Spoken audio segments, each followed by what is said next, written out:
Good afternoon, grade 8 students. Hello.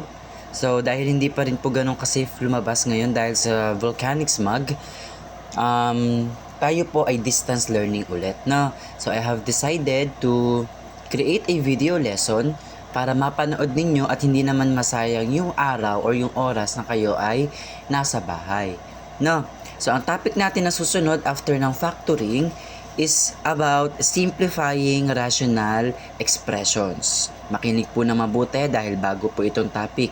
Pero madali lang din naman dahil nagagawa na natin ito doon sa una nating topic. Mamaya malalaman nyo kung bakit.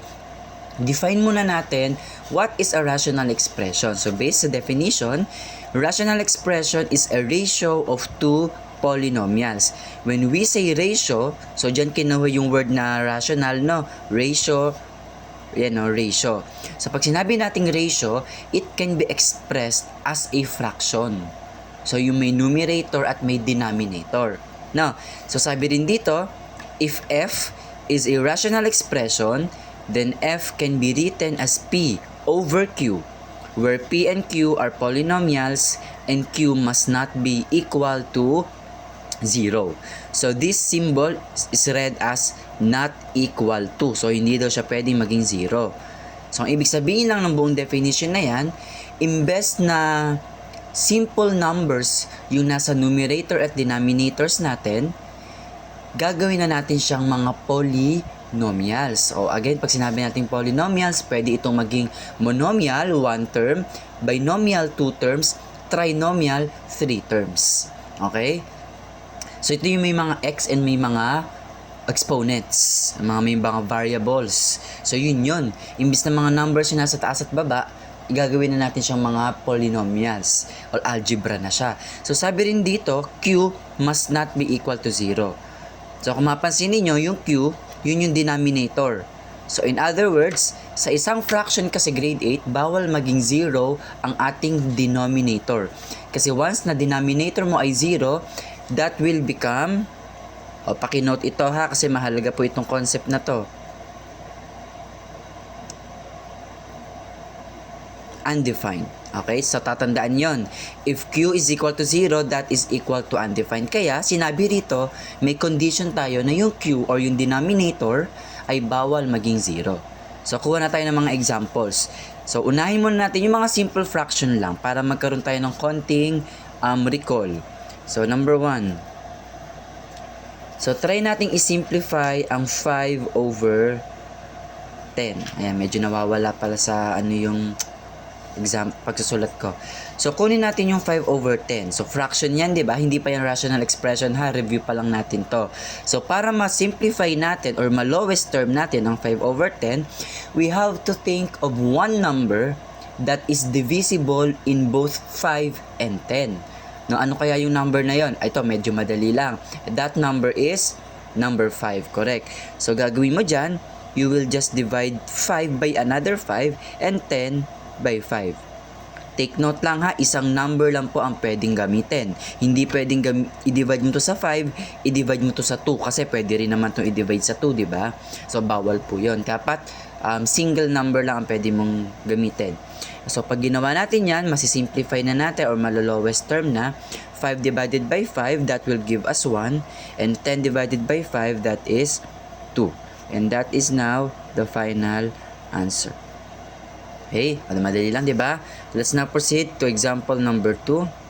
So, for example number 2, kunin naman natin mga variables lang.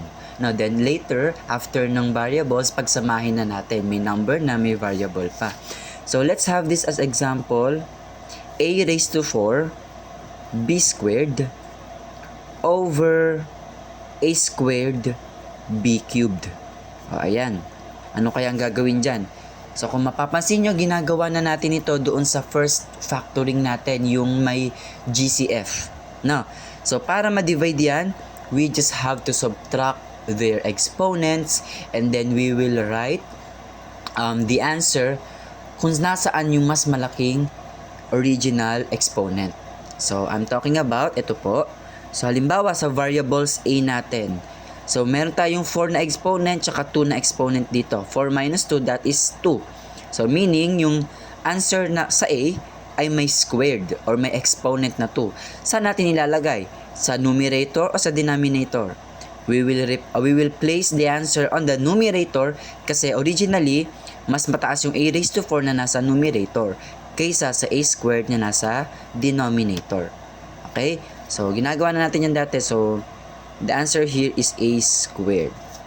Next, para naman sa variable b. Yan, meron kang b squared sa taas, may b cubed sa baba. O, ima-minus mo lang yung dalawa. 3 minus 2 equals 1. Saan mo ilalagay yung b na may 1 na exponent? Sa baba, kasi mas malaki yung b cubed. Pero, alam din natin na kapag ang exponent ay 1, hindi na natin siya sinusulat. Okay? So, b na lang po tayo. And that is now the final answer. Malinaw? O ngayon, gagawin na natin, pagsasamahin na natin yung dalawang konsepto. So, kuha tayo ng example na magkasama yung number at yung mga variables.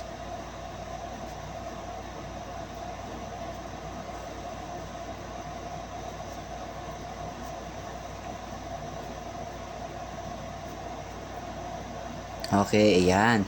So, basahin ko muna yung given natin ha. We have 8m raised to 4 a cubed t squared h over 4m a cubed t squared m raised to 4.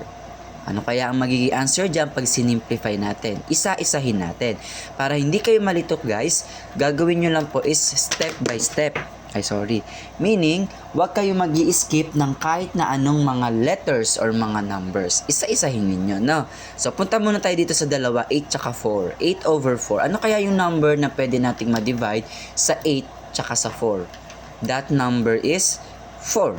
No? So, gawin natin, divide natin yung 8 by 4, then yung 4, i-divide natin by 4. No? So, pag dinivide natin yung 8 sa 4, magiging 2. Okay? Over. Yung 4, pag dinivide sa 4, magiging 1. O, isusulat ko muna ha. Isa-isahin kasi natin. Then, i-rewrite na lang natin kapag may kailangan baguhin. Now, para sa variables m. Yan, tulad nito, ang exponent nito ay 1. Hindi na natin sinulat. Ganon din po sa m. Ang exponent niyan ay 1. So, 4 minus 1 is 3. Ilalagay ko sa taas yung m na may exponent na 3. M cubed. Next, napansin ko na yung dalawang a natin ay parehas na naka-cubed. Diba? Ginagawa natin, kapag parehas sila, we can just apply the process of cancellation. No? Kasi yung pag minus mo yan, no, ganun din naman, 3 minus 3, that is 0. So, simply, we can cancel out that kasi magiging 1 lang naman ang sagot doon. Same with variables t. T squared. So, pwede natin yan i-cancel out. So, punta na tayo kay variable h. Si variable h, just like in m, may 1 siya dito. 1, tapos may 4. Kapag minus natin, 3 rin ang sagot, but I will write that on the denominator, so h cubed. Since yung 1 ay pwede nang hindi isulat kapag may katabi siyang letter, so pwede natin yan i-rewrite as 2m cubed over h cubed. And that's now the final answer. So, I hope malinaw ha. Ulitin ko. Kapag ang exponent ng variable mo ay 1, hindi na sinusulat. Kapag ang 1 ay may katabi ding variable or ang tawag natin dyan is numerical coefficient, hindi na rin po natin siya sinusulat. So, this will be the final answer. Bawal pong maging ganito kasi ang topic natin is simplifying. From the word itself, simplify, simple. Mas ginagawa nating simple yung mga expressions. So, from this, ginawa natin ganito. Now, let's now proceed to the fourth example. So, we have here 2. Sulat ko lang muna ha, bago ko basahin.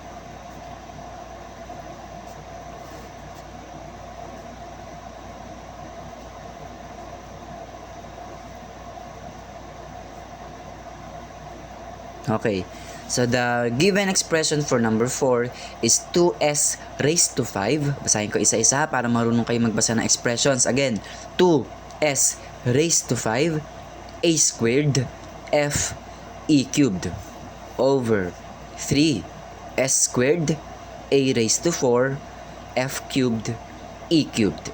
O, isa-isahin natin. Punta ka muna sa mga numbers 2 and 3. May number ba na pwedeng i-divide kay 2 tsaka 3? Mukhang wala na, no, bukod sa 1. 2 divided by 1, 2 pa rin.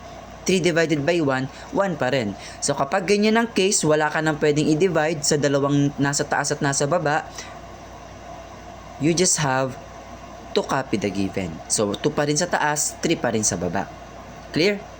Next, let's now proceed to variable s. For s, we have here 5 and 2. So pag minus natin yan, magiging 3. And the answer will be placed on the numerator. So s cubed. Next, for variable a, we have here a squared and a raised to 4. Pag minus, that is 2. So the answer will be on the denominator a squared. Next, for f, ganun ulit. May exponent to na 1, invisible lang, and then exponent to ay 3. So if we subtract 3 and 1, we'll have f squared. Yan. Now, sa baba ulit yon kasi mas malaki ulit yung nasa baba. Next, for e naman, e cubed. So we can simply cancel that out. So that will become now the final answer. Okay? Clear? So sana po ay naunawaan natin kahit tayo ay magkakalayo ng lugar. So magbibigay ako ng simple practice. Okay? So ang gagawin ninyo guys, sasagutan nyo po ulit ito. That this is just a practice para lang kayo mismo ay mayroong part na nag-try kayo by your own. No? Now after ninyong mag-try, mag-practice, i-reveal ko rin agad yung answer. Now, and then i-comment nyo po ulit sa comment section sa video na ito sa YouTube na mismo, wag na sa GC, yung inyong magiging score. Bakit? Para malaman ko po kung marami ba ang nakaunawa ng topic o marami pa ang hindi. Okay? So sige po ha. Isusulat ko lang muna yung practice dito sa baba. And then sagutan ninyo po later. So ayan students, ito po yung ating practice. Pakikopya muna. Ayan yung number 1 and number 2. Then ito naman yung number 3. Paki-pause na lang kasi ngayon po mismo maya-maya ifa-flash ko na yung mga sagot para masagutan nyo na. Okay, ready na? So I hope nasagutan nyo na. So ito na po, sabay-sabay nating alamin ang tamang sagot. Practice lamang ito ha. So for number 1, so 7 and 14, pwede natin i-divide sa 7. Yung 7 magiging 1, yung 14 magiging 2. So gawin ko muna rito, I'll write 1 and then I'll write 2 below. Next, para sa A, ilalagay ko yung answer ko sa taas, A squared. And then para sa B, ilalagay ko ulit sa taas, B squared. And since yung 1 ay may katabi namang letter or variable, we can rewrite that as A squared, B squared, all over 2. So this must be the final answer. So dapat nakatama ka dyan. Number 2, 25 and 15. Pwede ko yung i-divide sa 5. Tama? So yung 25 magiging 5 kasi pag dinivide sa 5, that is 5. 15 divided by 5, that is 3. Para sa variable P, lalagay ko ang answer ko sa taas. P na lang kasi magiging 1 na exponent. Para naman sa U, sa U squared and U raised to 4, ilalagay ko po sa denominator. Okay? And then ang exponent niya is squared. And para sa L, gagawin ko po, sa baba po siya. Yan. And then, L na lang. Kasi 3 minus 2 is 1. And then, para sa dalawang O, I can just cancel it out because they got the same exponents.